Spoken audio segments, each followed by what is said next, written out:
All right, ladies and gentlemen, it is officially official. The Dallas Cowboys are indeed signing UFL, All-UFL linebacker Willie Harvey Jr. to the team, reported by Tom Pelissero. And we have some comments on this from Tom Pelissero and another trusted reporter within the Dallas Cowboys community, and Patrick Walker, that we're going to take a look at. And then I'm going to give you my own thoughts about this move, because the Cowboys are doing some interesting things right now with this roster. Ladies and gentlemen, this is exactly what you have to do when you have three guys on your team that are top 5 at their positions, and you have to pay them as such. Dak Prescott, CeeDee Lamb, and Micah Parsons' contract not only is looming over this upcoming season, but it's looming over the way this team has to be constructed for the foreseeable future. Those guys are going to be taking up a huge piece of the pie, as Jerry would say, as it pertains to the salary cap. And for a team to be able to remain competitive, they aren't going to be able to throw money at guys that already have established names or names that are familiar to fans, which is the reason I think a lot of you guys really want a lot of these players. I don't think you guys want these players because you think they're going to be a good fit in the scheme, but because you like their technique or the way that they play the game, or you see something about them that's intangible, that's really going to impact the team in a profound fashion.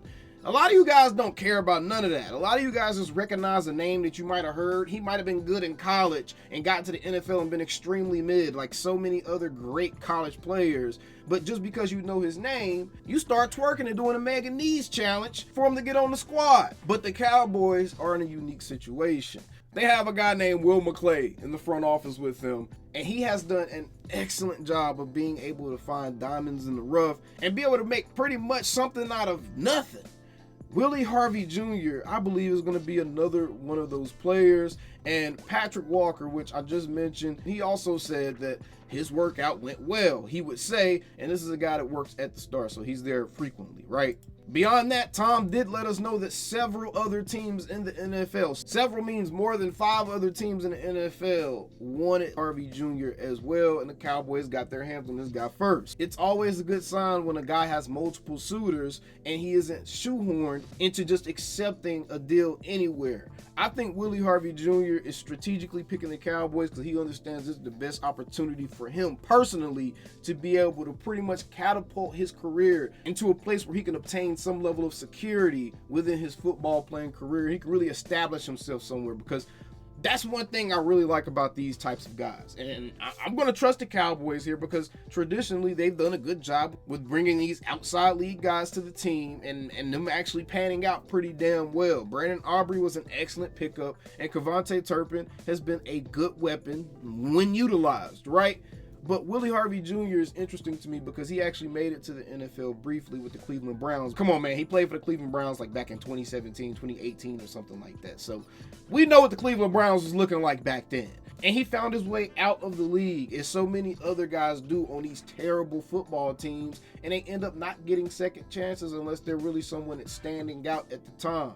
He didn't rest on his laurels. He didn't just mail it in. He didn't just remain an NFL free agent and was too prideful to humble himself and put his hard hat back on and get to work. That man went to the UFL, a league that not many people are watching on TV or at the games. You can even see on this highlight right here. It's real small, but you can see on this highlight right here, there's barely anybody in the stands. But he was playing football on a level where he knew eyes were going to be on him, on a level where he knew what he did mattered, and he committed himself to grinding and to getting back into a position where he would be highly sought out as an NFL free agent coming out of the UFL. Now, the deal doesn't fully become official until he's officially released from his UFL roster, but I think that this is going to be a worthwhile pickup. And honestly, what it's doing is it's setting up training camp for exciting position battles, because as of right now, we're really looking at Damone Clark, Eric Kendricks, and Marissa Luaufu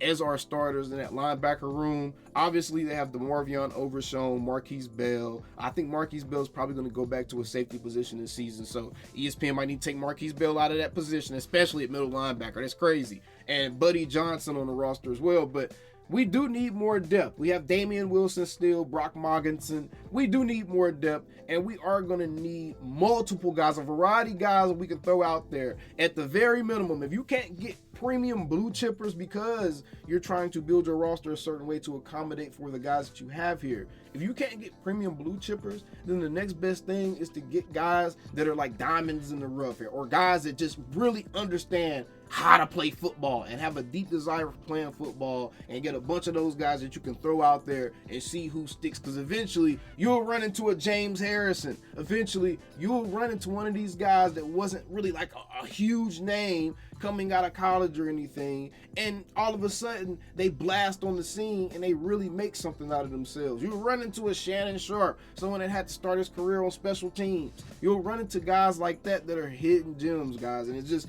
a matter of not being lazy and scouting departments doing their jobs with these teams and being able to find those guys. Find football players, regardless of where they're playing.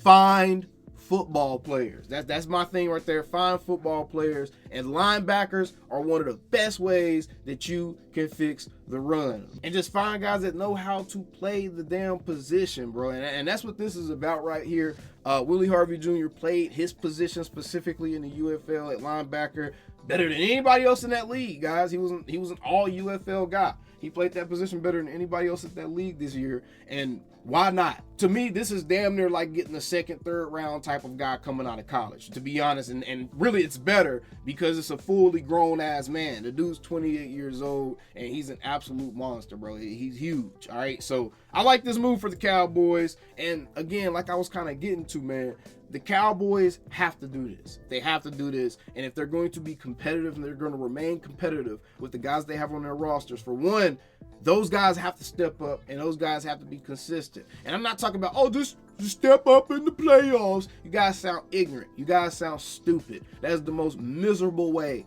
to watch sports, is to not care about anything else going on and not care about a guy's career until it pertains to the playoffs. If that's the case, then all those memories that you have about Allen Iverson, Tracy McGrady, Vince Carter, all these people in the NBA, then some of these guys in the NFL, the Michael Vicks, the Dan Marinos, all these guys, Phillip Rivers, LaDainian Tomlinson, Adrian Peterson, all these guys that we had the privilege to watch play the game and give us joyous memories and stuff that a lot of us are going to hold on to for the rest of our lives. And most of that stuff, 99% of that stuff, didn't happen in the Super Bowl.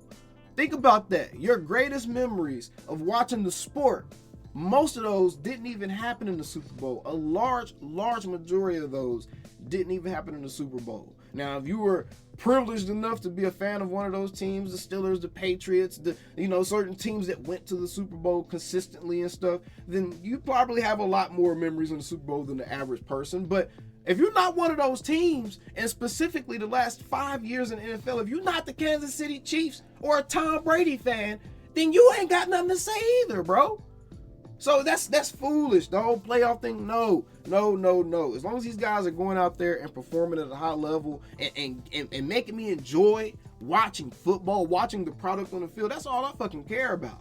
Winning the championship, that's icing on the cake. That's like the ultimate satisfaction, guys. That's like winning the championship in the sport is like, if you look at your life and make it a parallel, that's like when you become a young man, you go to college and you get your degree, young man or woman, go to college and get your degree and you start your career and you have a family and you buy your house, which is pretty much like the end goal for building your life. You know what I'm saying? You can do all the other extra stuff you want to, enterprise and stuff, but buying a house is really the end goal as an adult. Winning a championship for a football player is like buying a house. I mean, it's like once that happened, that's pretty much like their biggest accomplishment, is being able to say, hey, I have this house on this piece of land. This is mine right here.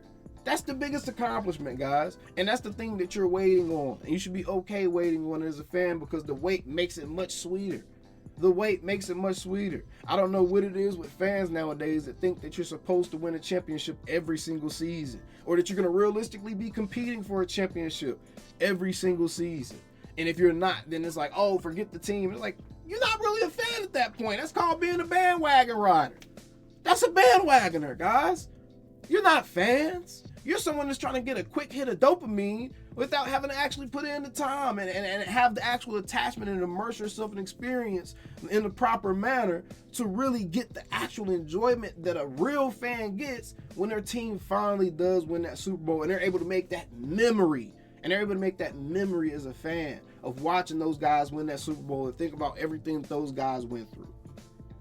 That's what it's about, man. Winning a Super Bowl, winning a championship in any sport, it doesn't define anybody's career.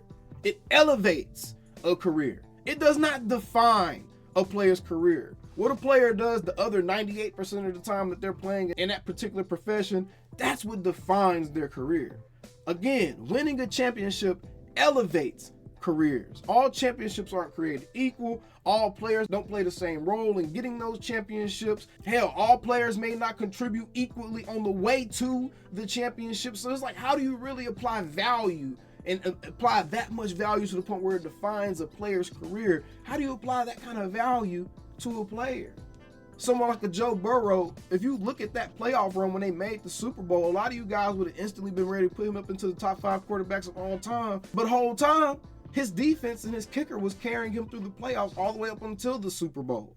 You look at someone like a Nick Foles. The man won a Super Bowl. He made an amazing playoff run. He played great football during that playoff run. But by no means is he better than a Josh Allen or a Lamar Jackson or a Dak Prescott. He's not better than those guys just because he has jewelry.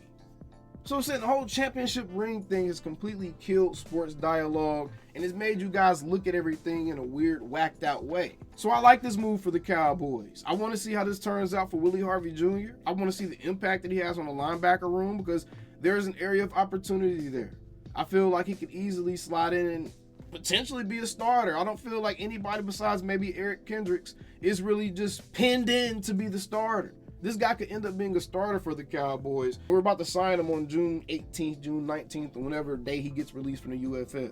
So this stuff is interesting to me. It is interesting to me. I like football. I'm a fan of football. I'm not a fan of championships. I'm a fan of the sport of football. I'm just saying. And I appreciate guys who play the sport well at a high level. I do. I'm sorry if you're so hate-filled and your life is so miserable that you can't understand that. And that you don't appreciate the art of the sport the way that I do. I'm sorry, bro. All I can say is you're truly missing out. You're truly missing out on experiencing watching the game and cheering for your teams in a whole different way if you actually understood what the hell you were looking at. And you weren't so busy trying to create your identity through a hateful rhetoric. Just saying. Either way, we steep them same old Cowboys. I got off on a tangent there, but calling me, texting me, paging me, asking me, am I still them boys? Y'all usually check on me. Listen. I'm still them boys. Hey! Woo! Oh, shut up, my boy. Hey! I'm still them boys.